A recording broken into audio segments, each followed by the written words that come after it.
In this video, we will be solving triangles, oblique triangles, triangles that are not right triangles, using the law of sines. But we will be focusing on the ambiguous case. That's when you're given two sides and the non-included angle, the infamous side, side, side case, where we don't know whether or not there will even be a triangle. And if there is, will there be one triangle or will there be two triangles? These are the mysteries we must explore. So look, as soon as you notice that you have two sides and an angle, here's what you do. Go ahead and draw yourself a horizontal segment. That'll be the bottom of a triangle. On the left hand side, go ahead and draw yourself an angle like this. Alright, this will be the one angle that you have. So let's go ahead and put the 108 in there. So obviously that makes this angle A. Draw the other side as a dotted line. Alright, the open side. Because we don't know if this even exists, and if it does exist, it might exist in two places, on the right and on the left. So this is the swing side, that's why I'm making it dotted. The rigid side, oh wait. Since this is angle A, that means this side across from it is side A, which we are given. So this will be length 9. So the swing side, like view this like a hinge, and this is swinging from side to side. The swing side is length 9. Okay, make the other side that you're given be the rigid side. So this will be 7. And since this is side B, then that makes this angle B, which means this has to be angle C. Now, before we get too carried away, we need to decide if this will make a triangle at all. So before I do anything else, I'm going to now decide, will this make a triangle? And the way you will decide that is by determining the height of the triangle. So I'm going to put this green line here. Okay, this will be the height of the triangle. I can calculate this height using the sine of 108 degrees. So the sine of 108 will be opposite over hypotenuse. So that'll be the height divided by 7. Multiplying by 7 on both sides, that'll give me 7 sine 108 is equal to the height. Punch that into your calculator real quick. Let's see, 7 sine 108.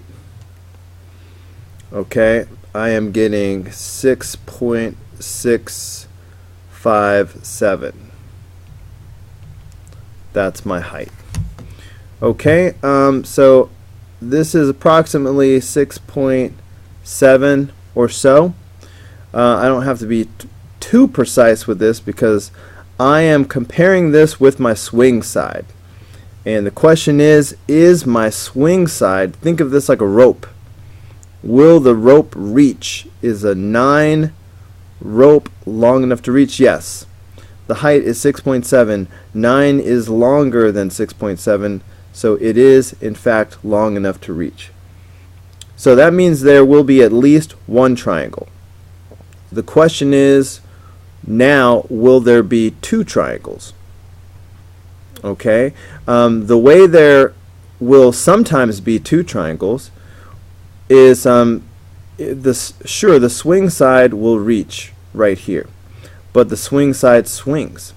If you swing the swing side inward, sometimes you can get another triangle that touches right here. Would it make sense for this to be 9? Will 9 fit here? And the answer is no. 9 will not fit here. The reason why, look at the rigid side. The rigid side is only 7. If this side, if the swing side is length 9, it is going to extend far outside of the triangle. It's too big. It will not fit underneath the rigid side length 7. So the 9 will only fit outside. So you will only get one triangle this time. Oops. Okay, so we will get one triangle, and it will look basically like this. So we will go ahead and solve for the one triangle that we're going to have. Okay, so it's time to set up our solution box. We have angle A, but we are missing angle B. So we're going to need to find the measure of angle B. And we're missing angle C. Going to have to find that. And we are also missing side C, which will be down here. So these are the three things we need to find in order to solve the triangle. So let's go. We will of course do the law of sines. Let's start by finding angle B. Since I'm looking for the angle, I'm going to keep my angles in the top of my law of sines. It'll save me a step. So I am going to start off by writing the sine of angle A, 108, divided by side A, which is 9. Okay, and I'm going to set that equal to another angle side pair. So I'm trying to find angle B. So I will set this equal to the sine of angle B divided by side B, which is 7. So this is my law of sines. Because I put my angles in the top like this, I can get the sine of B by itself by multiplying both sides by 7. So I'm just going to multiply by 7 on both sides. That way these 7s will cancel each other out. That gives me sine B by itself. Sine B is equal to all this. If I want angle B, I need to do the inverse sine. So the inverse sine of all of this, 7 sine 108 over 9, the inverse sine of all that will equal angle B. So you should put all of this in your calculator, and that will give you the measure of angle B. I am getting 47.707. Had to round up there. Alright, be sure to use 3 decimal places. Okay, so that's the measure of angle B, and I'll go ahead and put this over here as well. 47.707. Now, if I want to find the measure of angle C, the total is 180, so I will just do 180 minus these 2, and that'll give me angle C. Alright, so I'm getting 24.293 for the measure of angle C. And I'll go ahead and write that in as well. 24.293. Now I am left to find side C. And once again, I will just do the law of sines. But since I'm looking for a side this time, I'm going to put my sides in the top actually. Okay, so instead of doing sine 108 over 9, this time I'm going to do 9 over sine 108. Again, because I'm looking for a side, I'm going to put the sides in the top. It doesn't really matter, but it saves me one step. Okay, so I'm doing C over sine of angle C. So I'm going to do sine of 24.293. Okay, so I'm solving for C, so to get rid of this denominator, I am going to simply multiply by sine 24.293 on both sides.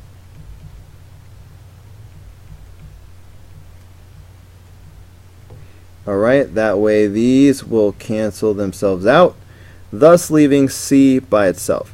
So once again, I'm going to put all this in my calculator, and that's going to give me C. I am getting 3.893.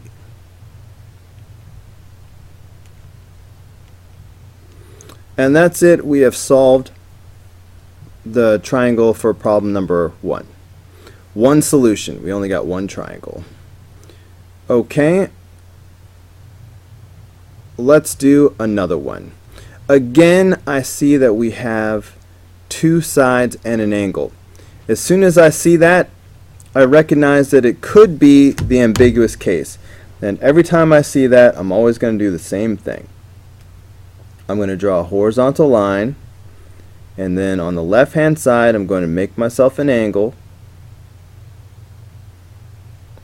Okay, and then across the open end I'm going to draw a dotted line representing the swing side, which may or may not be long enough to reach and may form two triangles. So I make it dotted to show it is the swing side. Now, in the angle that I've created, I put the one angle that they give me. So I'll put the 27 degrees right there. That makes this angle A. That makes this side A, which we are told is 18. Now we're given another side, which I let be the rigid side, the non-swing side, rigid. So that I'll make this the 12. And that is side B, which makes this angle B, which leaves this to be angle C. So, before I do anything else, I have to decide, will this make a triangle at all? And the way I decide that is by calculating the height. I calculate the height using the sine of the angle. So, the sine of 27, okay, this is the height, so I'll call it h. The sine of 27 is opposite over hypotenuse, so that'll be h over 12. Multiplying by 12 on both sides gives me 12 sine 27 is equal to h.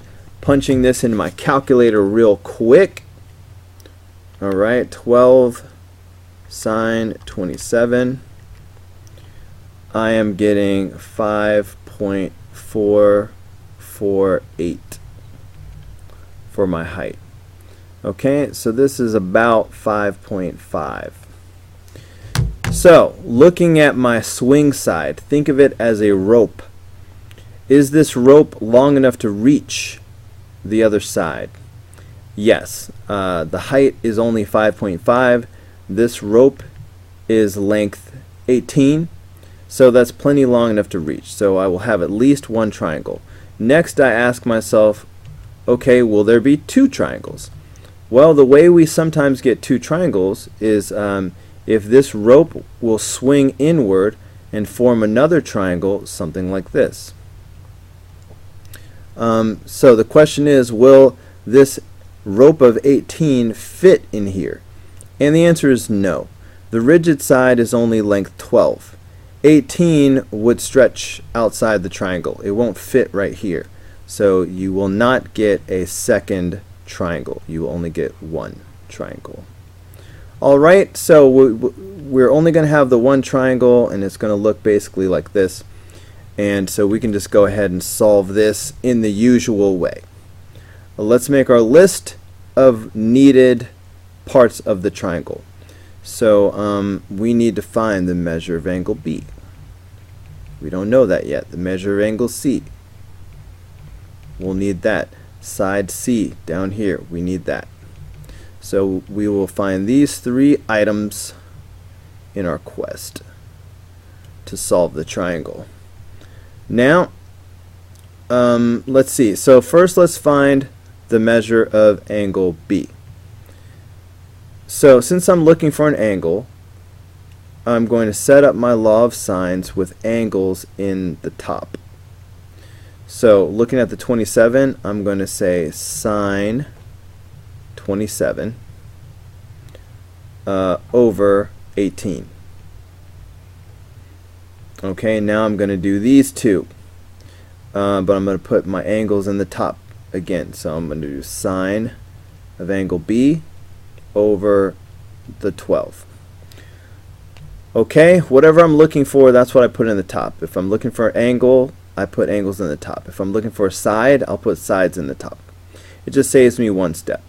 Anyway, I need to get sine b by itself, so I'm going to multiply both sides by 12. Alright, that way these 12s will cancel each other out, and that's going to give me sine b by itself. But I don't really want sine b, I want angle b. So if I want angle b out of this, I need to do the inverse sine. So I need to do the inverse sine of 12 sine 27 over 18. And that will give me angle b. So I need to put all this in my calculator, and that's going to give me the measure of angle b. I am getting 17.617.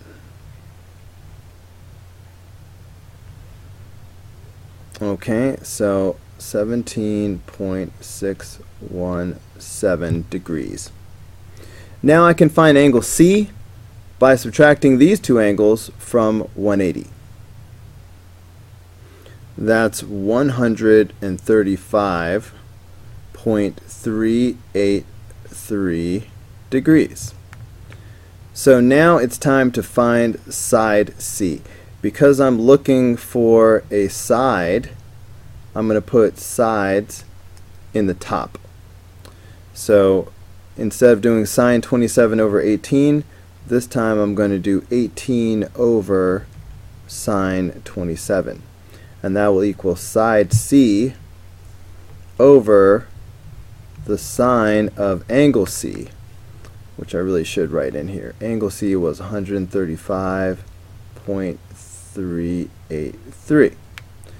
So the sine of 135.383. So to get C by itself, I need to multiply both sides by sine 135.383.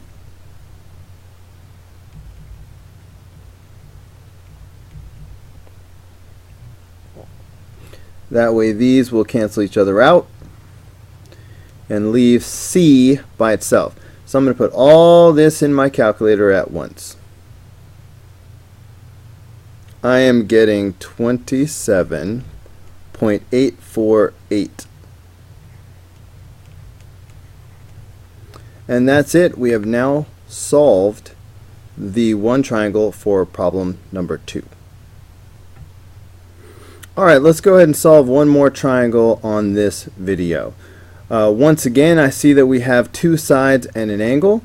So I'm going to approach that the same way that I have tried to teach you so far. Make a horizontal segment, form an angle on the left-hand side. Think of this as a hinge, and draw your swing side. I always make the swing side dotted to emphasize the fact that it is sort of temporary and variable. Uh-oh. I see a problem with my picture. That's going to affect things.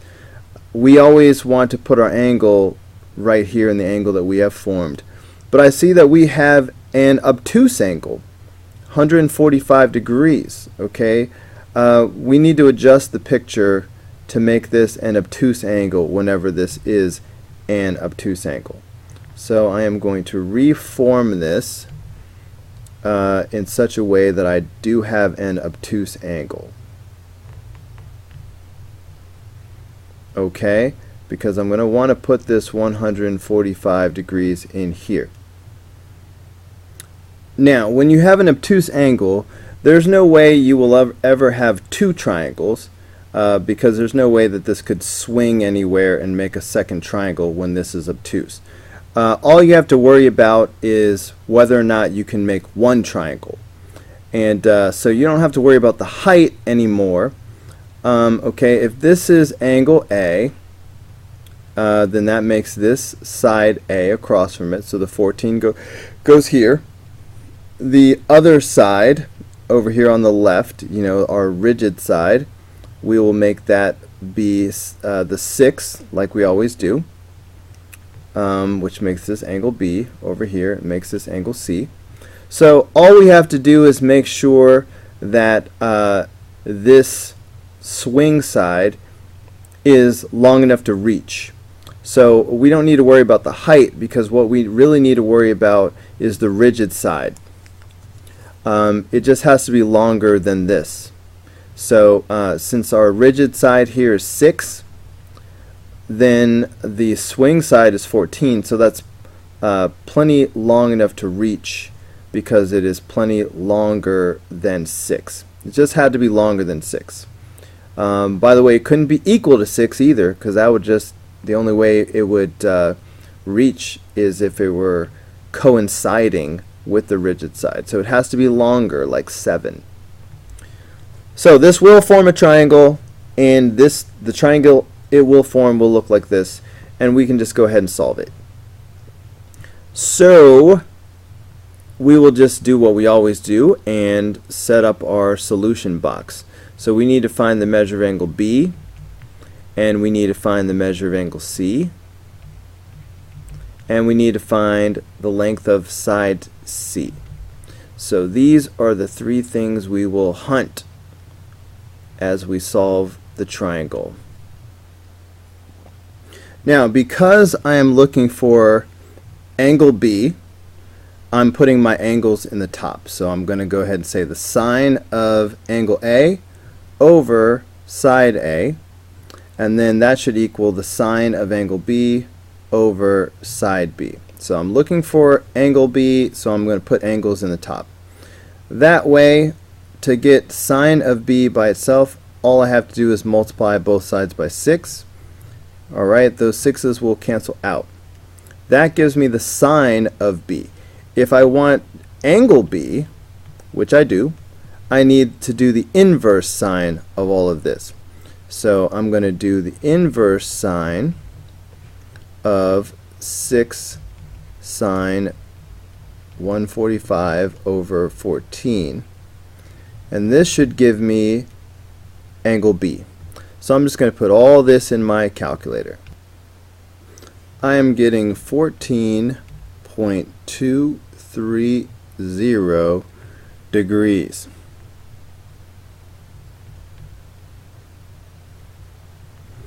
Okay, now if I want to find the measure of angle C, I can just subtract these 2 angles from 180. That's 20.770.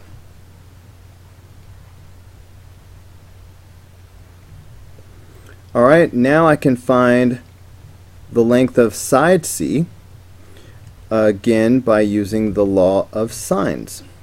But since I'm looking for a side, this time I'm going to put my sides in the top. So this time I'm going to put 14 over sine 145 will equal side C over the sine of angle C, 20.770.